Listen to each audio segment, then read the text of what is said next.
संस्था को आगे बढ़ाने के लिए आप सदैव तत्पर रहे हैं और निश्चित रूप से आप आगे भी रहेंगे, क्योंकि सर आपका व्यक्तित्व ऐसा है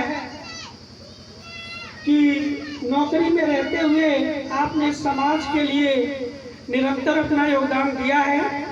तो आपकी विचारधारा ही ऐसी है और उस विचारधारा को और आपके सहयोग को हमारी संस्था शत शत नमन करती है।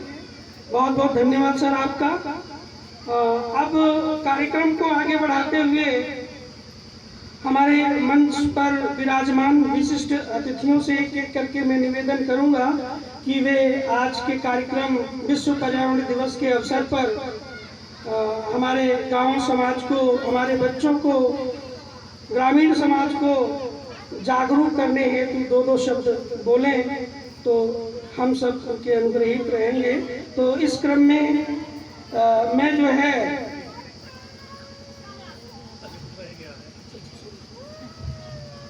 मैं बह गया था, शायद मंचा से विशिष्ट अतिथियों, मुख्य अतिथियों तथा विशिष्ट जो मंचासीन हमारे बैठे हुए साथी लोग, उनका मैं स्वागत करना, अभिनंदन करना भूल गया था। मैं गलती स्वीकार करते हुए आप लोगों का तहे दिल से हार्दिक स्वागत करता हुआ, अभिनंदन करते हुए समस्त आए हुए आगंतुकों को हार्दिक शुभकामनाएं। धन्यवाद। बहुत बहुत धन्यवाद सर। तो इस क्रम में अब मैं सबसे पहले हमारे आज के कार्यक्रम के विशिष्ट अतिथि माननीय जगनूलाल जी, जो कि अवकाश प्राप्त शिक्षक हैं, प्रवक्ता जनता इंटर कॉलेज भरावन हरदोई, और इनका सानिध्य, स्नेह, आशीर्वाद हम लोगों को, हमको ही नहीं, इस क्षेत्र के मुझे लगता है कि 20 किलोमीटर अतरौली से चारों तरफ 20 किलोमीटर तक जितने भी विद्यालय, जितने भी बच्चे पढ़ने वाले हैं, ऐसा कोई बच्चा नहीं है जो आदरणीय सर को जानता ना हो, क्योंकि बहुत पुराना इंटर कॉलेज है। इन्हीं के पढ़ाए हुए बच्चे मुझे लगता है आज पूरे भारत में सिरमौर हैं और आपके सम्मान को बढ़ाते हैं सर। जो आपने शिक्षा दी हम लोगों को, उस शिक्षा को हम विद्यार्थी के रूप में जीवन भर आगे बढ़ाते रहेंगे। तो माननीय सर कृपया डायस पे आकर के दो शब्द बोलें। माननीय जगनूलाल जी।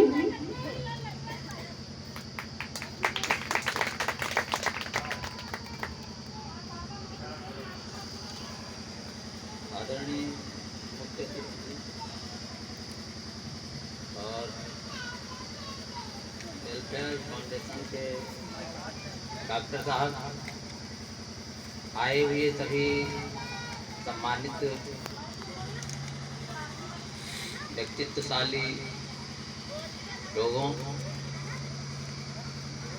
जैसा कि डॉक्टर साहब ने बताया कि मैं जनता इंटर कॉलेज भरावन में अध्यापक रहा। 21 वर्ष की उम्र में हमको नौकरी मिली और अभी 31 मार्च 2023 में सेवानिवृत्त हुई। सेवानिवृत्ति के बाद भी हमारे मैनेजमेंट ने हमको छोड़ा नहीं, कहा नहीं सरकार जितना वेतन देती है उतना नहीं दे पाएंगे, लेकिन आपको हमारे यहाँ पढ़ाना। इक्का दुक्का बच्चियाँ बच्चे हमको दिख रहे हैं जिनको हमने पढ़ाया था। हमारा ध्येय सदैव ये रहा कि हम अपनी पूरी ताकत बच्चों में लगाएं। उसका ये है कि बच्चों ने कहा कि नहीं सर को जाने नहीं दिया जाएगा, हम अब भी पढ़ा रहे हैं। पर्यावरण दिवस बड़ा महत्वपूर्ण विषय आज का है। मना तो रहे लेकिन मान नहीं रहे। जब तक किसी चीज को मनाना अलग हुआ, मानना अलग हुआ। मात्रा का पेड़ है, मानना अलग है, मनाना अलग है। हम 2 साल साइंस भी पढ़ाए, ज्योग्राफी भी पढ़ाते हैं, हिंदी भी पढ़ाते हैं, सोशल साइंस का ही ये विषय है पर्यावरण। पर्यावरण को अगर तोड़ा जाए, विच्छेद किया जाए, अलग अलग किया जाए तो परिधन आवरण बनता है। परि माने चारों ओर और आवरण माने घेरा। हम एक घेरे में, ऐसा नहीं है स्वतंत्र नहीं है, ये बात सदैव भूल जाना चाहिए कि हम स्वतंत्र हैं। हम एक घेरे में, और घेरे का यदि संतुलन टूटा तो जीवन संकट में हो जाएगा। और ये घेरा कितना है? इस धरती से लेकर के 18 किलोमीटर की ऊंचाई तक ही ये घेरा है। इसी में जीव जंतु, वनस्पतियां, नदियां, पर्वत, वे सारी चीजें जिनको मनुष्य नहीं बनाया है, उनको बनाने में मनुष्य का जरा भी श्रेय नहीं है, केवल प्रकृति का श्रेय। और प्रकृति ने केवल जीव जगत को और वनस्पति जगत को एक स्वतंत्र और सुखी जीवन के लिए घेरा दिया गया। परिमंडल का मतलब ये होता है। इसमें वनस्पतियों और जीवों को सीधे जोड़ा गया। अगर वनस्पति जगत को एकदम समाप्त कर दिया जाए तो जीव जगत को मारने की जरूरत नहीं, अपने आप मर जाएगा। ये परोक्ष रूप से हमको दिख नहीं रहा है, हमें नहीं दिख रहा है कि पेड़ों से क्या लाभ हो रहा, काटो बेचो पैसा जेब में करो। पर्यावरण को में जो वृक्ष आते हैं, आम, नीम, महुआ, पीपल, बरगद, जामुन, इनका काम है कि धरातल की गर्मी को रोकना। इनका काम है जाड़े के दिनों में धरती के तापमान को गिरने से रोकना। जाड़ा कम इसीलिए वनस्पतियां हैं, इसीलिए जाड़ा कम होता है। ये आपका यूकेलिप्टस जो हमारे क्षेत्राधिकारी जी जानते होंगे, ये यूकेलिप्टस जो है हमारे पर्यावरण का नहीं है, साथी नहीं है, ये दुश्मन है, ये शत्रु है हमारे। आप पीपल को ले लीजिए, देववृक्ष लोग कहते हैं, देववृक्ष बरम बाबा कहते हैं। उसका एक आध्यात्मिक पक्ष भी है और इसका वैज्ञानिक पक्ष भी है। आध्यात्मिक पक्ष में जिससे हमको सीधे लाभ मिल रहा वही तुम्हारा देवता है, हमारे माता पिता देवता है, हमारे माता पिता भगवान है। परोक्ष रूप में, वैज्ञानिक रूप में ये तो आपका पीपल, आम, नीम, महुआ, पीपल, पाकर, बरगद, जामुन। पीपल तो इसमें सर्वश्रेष्ठ है। किसका काम है? ये ऑक्सीजन की एक फैक्ट्री है। जितने भी वृक्ष तुम्हारे यहाँ हैं, में पीपल का वृक्ष एक ऐसा वृक्ष है जो ऑक्सीजन की फैक्ट्री है। आपने देखा होगा, हवा चले या न चले, हर समय पीपल के पत्तों में जो है वो हिलना उनका काम रहता है। अनुप्रास अलंकार में हिंदी में बताया गया, पीपर पातम सजिस मन डोला। मन को पीपर के पत्ते से जोड़ा गया कि मन भी हमारा स्थायी नहीं है। इसी तरह से जो है पीपल का वृक्ष मतलब वो 24 घंटे ऑक्सीजन बना रहा है, इसीलिए उसका डंठल लंबा होता है और पत्ते का आकार नीचे बड़ा होता है। प्रकृति में संतुलन बना, ये पर्यावरण की देन है। आज हम इस पर्यावरण की तरफ ध्यान नहीं दे रहे। हम तो बताए, जागृति भी पढ़ाते, हिंदी भी पढ़ाते, सोशल साइंस भी पढ़ाते। हम अपने बच्चों को बताते हैं तुम कुछ नहीं कर सकते हो, और ये जो समस्या बनी ये समस्या है नहीं, पर्यावरण समस्या है ही नहीं। केवल समस्या को हमने बताया कि मना रहे हैं लेकिन मान नहीं रहे हैं। बताओ, जितनी आबादी विश्व में है, अगर हर एक आदमी इस बात का संकल्प ले ले कि एक पेड़ लगा करके उसको तैयार करके बड़ा करेंगे, बताओ पर्यावरण समाप्त होगा नहीं होगा? हो जाएगा। 2500 करोड़ वृक्षों का हर साल, इस साल भी टारगेट है सरकार का। यहाँ सरकार की कोई निंदा नहीं है।